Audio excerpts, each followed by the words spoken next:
Zweiter Lauf zur deutschen Pro-Superbike-Meisterschaft. Herzlich willkommen, liebe Zuschauer. Schön, dass Sie bei uns sind. Nach dem Regenrennen in Zweibrücken hofften wir hier natürlich auf dem Hockenheimring auf schöneres Wetter. Aber Sie sehen es selber, keiner weiß so recht, was passiert. Es kann regnen, es kann aber auch die Sonne scheinen. Es wird auf jeden Fall ein Reifenpoker werden. Und das wird eine ganz entscheidende Frage für den Rennausgang.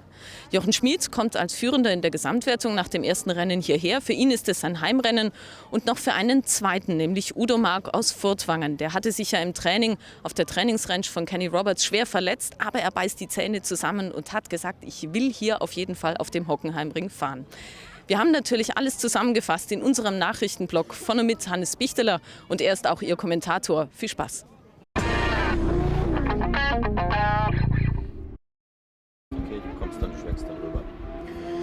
Udo, jetzt Zeittraining heute unter, sag ich mal, schwierigen Wetterbedingungen, aber 7. Platz, wie zufrieden bist du damit? Ich bin sehr, sehr zufrieden. Also ich hätte nicht erwartet, dass es so gut funktioniert. Ich habe natürlich gemerkt, je trockener die Piste wurde, umso mehr Probleme gab es für mich. Aber unter solchen Voraussetzungen in der zweiten Reihe zu stehen, ist für mich ein Riesenerfolg. Wenn man einen Blick nach vorne, morgen, was kannst du da erwarten? Wäre das so die Bestätigung vom Zeittraining? Wäre das höchste der Gefühle oder meinst du, könntest noch weiter vorkommen? Ja, du weißt, der Rennfahrer sind nie zufrieden. Also ganz geheim für mich hoffe ich mir, vielleicht noch den einen oder anderen Platz gut zu machen. Aber ich glaube, ich muss glücklich sein, wenn ich überhaupt ins Ziel komme. Und von daher will ich eigentlich keine großen Prognosen stellen, sondern einfach so schnell fahren, wie es geht. Michi Rudolph, zunächst mal, erklär doch mal deinen Fans, warum du nicht ganz zum Auftakt der Saison 98 in Zweibrücken schon dabei warst. Ja, mit meinem früheren Team habe ich mich halt nicht mehr so, ich verstand mich schon, aber die wollten da eine andere Bekleidung fahren und ich fahre schon seit 11 Jahren Dainese und dann habe ich gesagt, ich bleibe auch bei Dainese und dann haben wir 14 Tage vor Zweibrücken haben wir gesagt, gut, wir bauen mal schnell eine Ducati zusammen. Mit meinem früheren Mechaniker, mit dem Timo, mit dem Blümel-Timo, mit dem Bernti, die früher auch bei mir dabei waren, wenn wir angefangen haben, das Rennen gefahren, dann haben wir schnell in 14 Tagen das Motorrad zusammengebaut, ist leider auf Zweibrücken nicht fertig geworden. Und ich bin jetzt auch auf Hockenheim das erste Mal hergefahren und keinen Kilometer gefahren und war dann im ersten Training gleich Zweiter und jetzt im zweiten Training Vierter. Das ist natürlich für mich eine gute Leistung für meine Mechaniker, die Grenzen natürlich auch. Also es geht gut los, erste Startreihe. Was erwartest du? Was kannst du morgen rausfahren? Ja, ich muss jetzt mal wirklich aufs Treppe einfahren. Ich bin aber kurz vor Vierter oder Fünfter, aber morgen packen wir auch gescheit. Wie es auf Bayerisch sagt, schauen wir mal, sagt der Beckenbauer, oder? Genau. Herr Stahl, seit es Rennen gibt es natürlich auch verunfallte Fahrer, die geborgen werden müssen. Das geschah bisher auf sehr konventionelle Weise. Wie war es denn bisher? Ja, überwiegend mit normalen Abschleppwagen mit dem Plateau. Da wurden die Motorräder draufgestellt, der Rennfahrer musste meistens seine Maschinen selber halten oder dann ein Betreuer halt, wenn der Rennfahrer verletzt war. Und so wurde das Motorrad zurückgebracht. Und wo lag das Problem? Problem lag, die Ladung selber wurde schlecht gesichert. Das musste also von einer Person gehalten werden. Das Moped wurde zum Teil vielleicht auch das hingehalten oder hingelegt. Verkleidungen wurden beschädigt. Öl, wenn verunfallte Maschinen lief vom Plateau runter auf Rennstrecke, genau das gleiche mit Kies. Ja. Und was ist jetzt an diesem Fahrzeug wirklich revolutionär neu und wirklich anders? Genau diese Punkte. Also unser Fahrzeug befestigt das Motorrad ohne Beschädigung von der Verkleidung. Der Fahrer kann im Fahrzeug vorne mitgeführt werden, kann also mitfahren bei uns und durch die Auffangwanne hinter wird Kies und Öl aufgefangen auf dem Fahrzeug. Herzlich willkommen, liebe Motorradfreunde, hier zur zweiten Runde der Pro Superbike 98 mit einer Zeitlupenstudie des trainingsschnellsten Jochen Schmid auf seiner Kawasaki. Neben ihm dann mit der Startnummer 1 der amtierende Meister Christa Lindholm auf der Yamaha. Daneben dann der Schweizer Roger Kellenberger auf der einzigen Honda RC45 hier im Bild. Und die große Überraschung, das bayerische Urviech Michi Rudolph auf der 955er Ducati bei seinem ersten Auftritt in der 98er Saison. Bevor es aber richtig losgeht, zunächst nochmal zur Conny.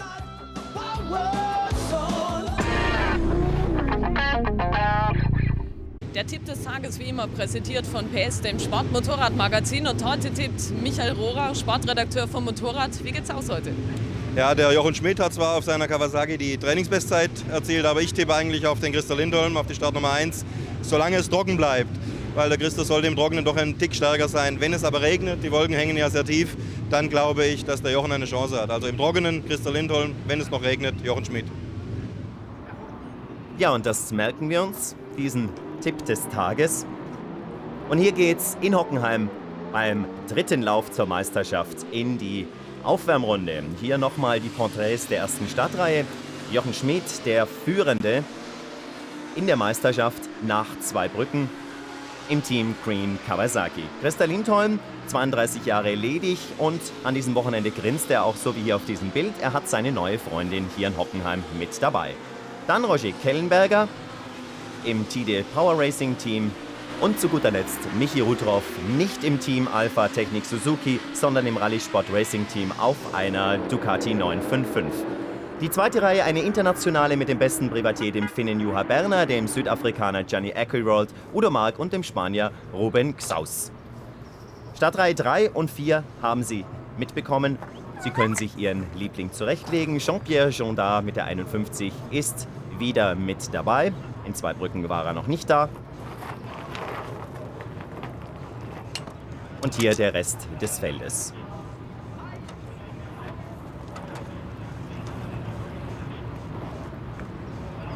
Ein Blick auf das Wetter. Es ist momentan trocken bei wenig erbaulichen 16 Grad, aber ganz wichtig die Trockenheit eben. Im Gegensatz zu Zweibrücken, Sie haben es vielleicht verfolgt, Lauf 1 und 2 dieser Meisterschaftsrunde in diesem Jahr. Die Fahrer stehen am Start. Einer fummelt noch an seiner Maschine, hoffentlich ist die nicht ausgegangen.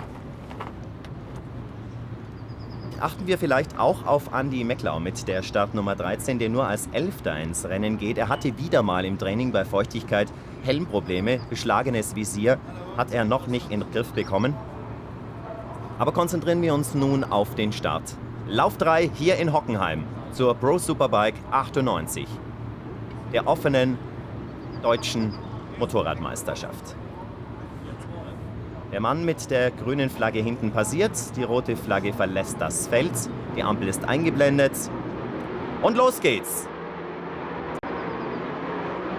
Jochen Schmidt ist wohl am besten weggekommen, noch vor Christer Lindholm und Udo Mark, gefolgt bereits von Juha Berner, schlecht weggekommen, Roger Kellenberger und Michi Rudroff. Da hebt einer die Hand mit der 46, das war der Ungar János Schweg. Und das Feld zum ersten Mal durch die Ostkurvenschikane Richtung Senna-Schikane.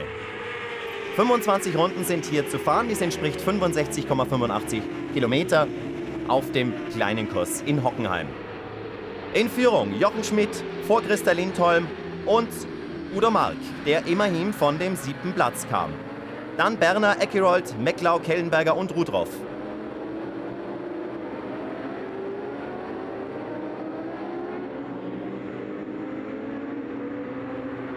Ein heißer Kampf hier gleich. Das ist Juha Berner mit der 28, gefolgt von Gianni Ackroyd, während die drei Führenden eben durchs Bild fuhren. Hier kommen sie. Schmidt und Udo Mark ist an Christer Lindholm vorbei. Die ersten drei können sich bereits ein wenig absetzen.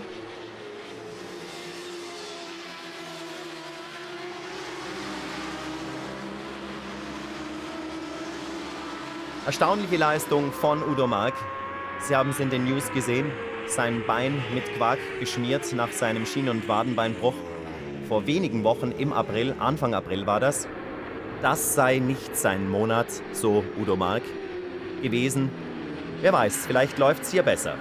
Im Moment hält er sich tapfer an zweiter Stelle hinter Jochen Schmidt, der sich doch schon ganz leicht absetzt mit ein paar Motorradlängen. Aber, wie wir Christer Lindholm kennen, er wartet zunächst mal ab. Bleibt die Frage, ob es dann aufs gleiche Duell rausläuft wie in Zweibrücken.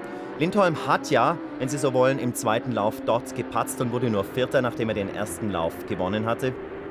Und er gewann übrigens im letzten Jahr hier in Hockenheim auf dem kleinen Kurs beide Läufe. Also mit dem Schweden ist auf jeden Fall hier und heute zu rechnen. Und hier nun der Rest des Feldes. Johnny Akeroyd mit der 11, der 24-jährige Sohn des X350er Weltmeisters. Er kam durch die neue Ein-Motorrad-Regelung ins Team von Jochen Schmidt. Er wird vom Schweizer Kawasaki-Spezialisten Emil Weber betreut. Wie die Insider sicherlich wissen, der auch Rob Phillips und den Ex-Meister Andy Hoffmann in den Sattel der ZX7 gesetzt hat. Hier im Bild Johnny Akeroyd. Konnte die Erwartungen bisher nicht so erfüllen. Dann dahinter Roger Kellenberger und Michi Rudroff mit der 3 und der 7. Kellenberger im TD Power Racing Team, der 30-Jährige aus Rüti in der Schweiz. Er wollte ja im letzten Jahr zurücktreten. Gab es familiäre Probleme. Hatte auch einen Ruf als Sturzpiloten. Den möchte er in diesem Jahr allerdings loswerden. Hier schön diese Dreierformation. Er testete im Gegensatz. Da ist nun Michi Rudroff an Roger Kellenberger vorbei. Im Hintergrund sehen Sie mit der 28 Juha Berner und dann Ruben Xaus. Ich habe ihn endlich mal gefragt, den jungen Spanier, den 20-jährigen Spanier, wie sein Name denn nun ausgesprochen wird. Er meinte eigentlich im Katalanischen würde es eine Art Chaus sein oder Schaus, aber man dürfte durchaus im Deutschen auch Xaus zu ihm sagen. Hier ganz am Ende des Feldes eben noch im Bild zu sehen.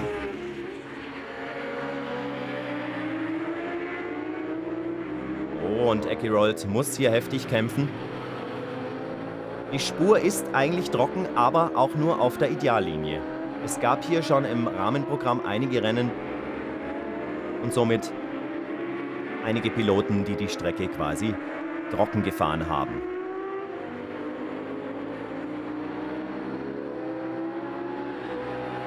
Ja, und die 3, der Roger Kellenberger, der testete nicht wie die meisten in Le Castellet im Frühjahr, sondern er ging nach Misano. Er meinte, es wäre dort billiger und die hatten auch noch eine Zeitnahme. Und hier wieder die Spitze. Jochen Schmid mit der 4, gefolgt von Udo Mark auf der Einspritzer Suzuki mit der Nummer 17 und dann der amtierende Meister, der dieses Jahr den Hattrick schaffen will, Christer Lindholm, der Schwede. Sein Teamchef Hermann Oetting bedauerte, dass zu wenig Zeit lag zwischen den beiden Läufen, Zweibrücken und Hockenheim, genau eine Woche. Das sollte doch 1999 abgeschafft werden. Möchte er nicht mehr haben, auch wenn man im mittleren Drehzahlbereich mehr Speed gefunden hat, mehr Drehzahl. Vielleicht kann er uns das hier und heute noch zeigen. Schmid, Mark Lindholm.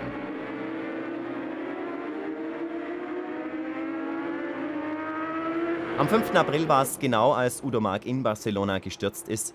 Der Professor, wie er auch gerne genannt wird, weil er ein alter Analytiker ist. Und im Hintergrund sehen Sie Andi Mecklau. Hatte einen sehr guten Start. Bleibt die Frage, ob er es schafft, an dieses Führungstrio heranzukommen. Aber ich denke, im Moment ist der Andi, oder auch Mackie, wie er genannt wird, mit einem 4. Platz ganz zufrieden, sollte er ihn so halten können.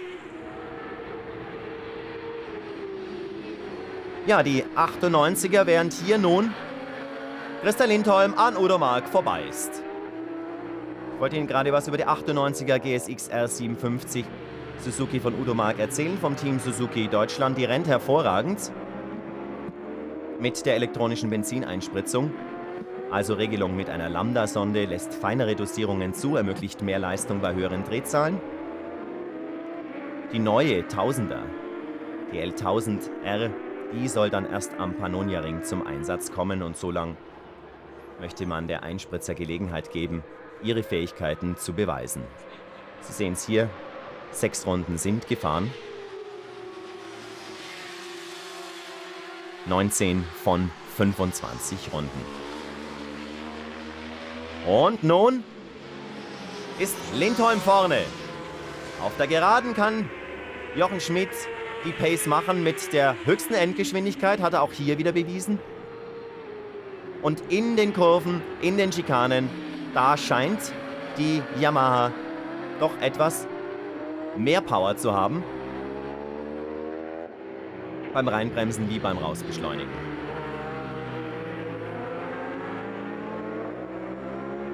Schmid und Marc im Bild.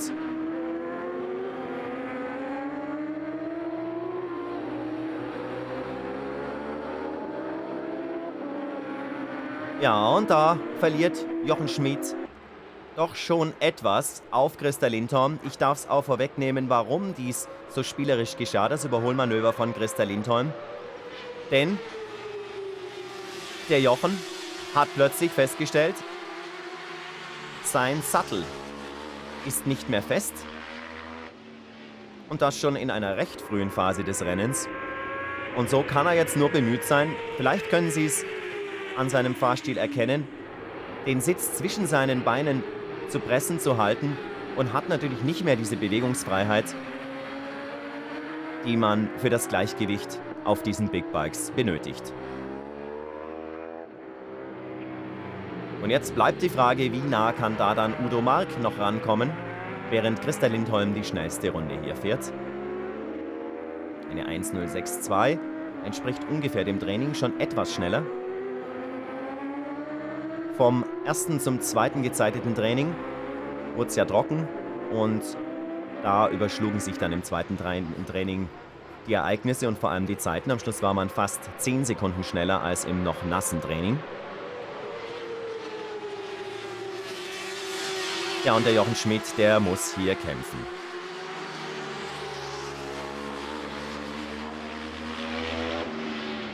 Sie wissen, diese Maschinen sind Viertakt, Vierzylinder, mit Ausnahme der Ducati. Das ist eine Zweizylinder. Die Leistung liegt ungefähr bei 160 bis 170 PS, die Höchstgeschwindigkeit bei über 300 Stundenkilometer. Also auch wenn sie noch relativ seriennah aussehen, diese Maschinen, mit der Serie haben sie eigentlich so gut wie nichts mehr zu tun. Die Spitzengeschwindigkeiten hier auf der Startzielgerade bei ungefähr eben 230.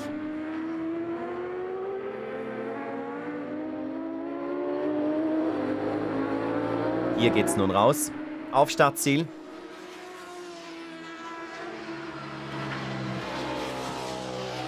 Und dann wird runtergebremst in den dritten. Mit 128 geht's in diese Kurve. Hoch dann auf über 180 im dritten oder im vierten Gang. Runter in den zweiten. Hier an dieser Stelle.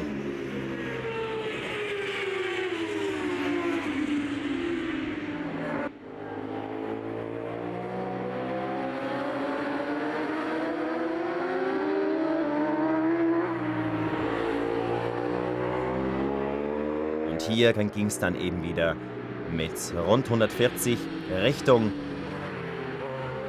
gut 140 kann man sagen, Richtung Sachskurve. Südkurve, Opelkurve und dann wieder zurück zu Start und Ziel. Und jetzt beginnt das, wovor sich immer alle fürchten, nämlich die Überrundungen. Das war eben der Samuel Droninger auf seiner Yamaha mit der 39, zweitbester Privatfahrer, 7. im zweiten Lauf in Zweibrücken.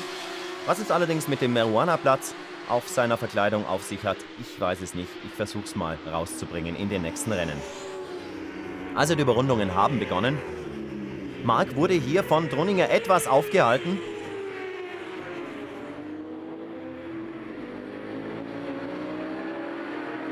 Ja, also wenn das hier so zu Ende geht, dann kann Jochen Schmid zwar die Führung halten. Er hat 7 Punkte Vorsprung auf Christa Lindholm. 45:38.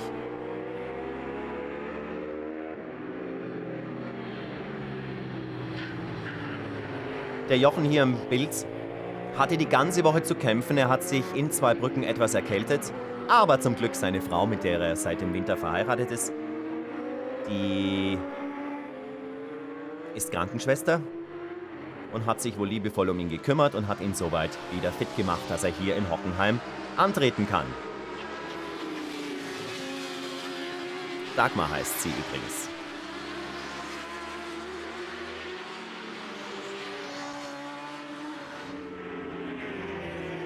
Und dieses Zeichen war wohl Dank an die Überrundeten, in dem Fall an die Nummer 10, Detlef Guderian.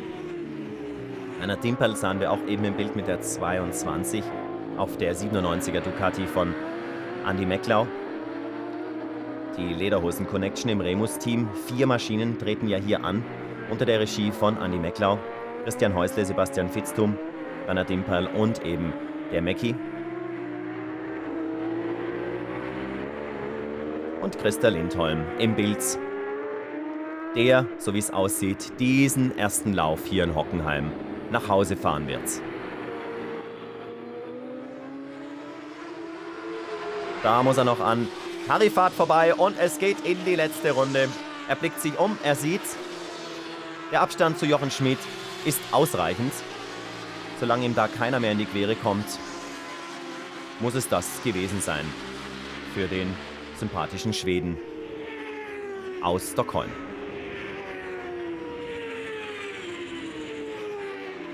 ...31 Jahre ist er alt, Kralle wird er genannt. Was das genau heißen soll, weiß er selbst nicht. Er sagt nur, seit der Schule wird er Kralle genannt. Aber wohl Kralle mit C und nicht mit K. Sei's drum. 5-maliger schwedischer Meister ist er. Seit 1992 fuhr er auch in der Superbike-Weltmeisterschaft. 93 war er dann 9. Dann 94 Vizemeister auf Yamaha, 95 Vize, 96 Meister auf Ducati und 97 wieder Yamaha. Und das ist der Sieger des 3. Laufes zur Pro Superbike 98. Christa Lindholm, gefolgt von Jochen Schmid und Udo Mark. Andi Mecklau auf der Ducati auf Rang 4 und Roger Kellenberger auf 5. Und die weiteren Plätze: Ekerold, Xaus, Berner, Kitsch und Leuthardt. Die ersten 10, gefolgt von Heidker, Guderian, Huber oder Hüber, Schneider und Manz. Die ersten 15 also die in den Punkten. Und da können wir darauf warten, bis Kralle seinen Burnout hinlegt. Das kommt jetzt. Vor den doch relativ wenigen Zuschauern hier im großen Rund des Motodroms von Hockenheim verläuft es sich natürlich auch. Und bei diesem Wetter waren das auch nicht die Bedingungen, die man sich für so ein tolles Event vorstellt. Motorsport vom Allerfeinsten. Aber zunächst zu Conny, sie hat den Sieger vor dem Mikrofon. Der Gewinner des ersten Laufes, Christa Lindholm. Herzlichen Glückwunsch, Christa. Es hat ein bisschen so ausgesehen, du hast dich immer näher an den Jochen heranschieben können. Hast ihn dann überholt? Das sah fast einfach aus, oder war es nicht so? Das war nicht einfach. Ich glaube, das ganze Rennen war so ein Reifenpoker. Wir haben keine trockene Training. Und da wir haben die Reifenwahl auf voriges Jahr. Und es hat geklappt, diese Gang. Aber nächste Rennen weiß ich nicht. Was für eine Reifenmischung habt ihr drauf gemacht? Wart ihr sicher, es bleibt trocken oder habt ihr eher mit Regen gerechnet? Es ist nicht sicher, aber der Rennen war gestartet mit Trocken. Und wenn wir haben Regen, dann normalerweise habt ihr einen Abbruch. Und wir haben, ich glaube, die ganze viel habt Slick-Reifen. Jochen Schmid, Zweiter geworden auf seiner Lieblingsstrecke hier auf dem Hockenheimring. Jochen, ein Traumstart und dann saß dir aber der Christa ziemlich bald im Nacken. Ja, ich habe das gleich gemerkt, dass ich +0 hatte schon am Anfang und dann kam noch ein Riesenproblem dazu. Ich war Gott froh, dass ich überhaupt das Rennen zu Ende fahren konnte. So ab der 5., 6. Runde bin ich beim Rausbeschleunigen auf einmal komplett mit dem Sitz nach hinten gerutscht. Ich habe kurz nachgeschaut, was los war. Jetzt ist die Befestigungsschraube vom Sitz abgebrochen und ich hatte eigentlich mehr oder weniger das ganze Rennen zu tun, meinen Sitz festzuhalten mit den Beinen und ich konnte mich nur noch am Lenker festhalten. Deswegen, wo das passierte, dachte ich, jetzt kannst du vielleicht dann bald aufhören. Und so bin ich Gott sei Dank froh, dass ich wenigstens den 2. Platz noch retten konnte.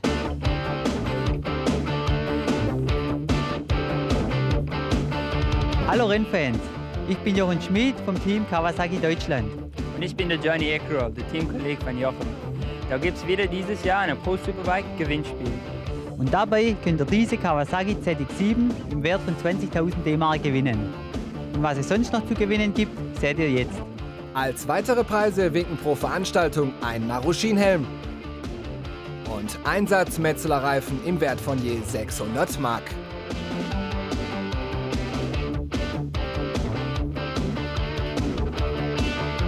Alles, was ihr dazu tun müsst, ist ein E-Mail oder eine Postkarte an diese Adresse senden.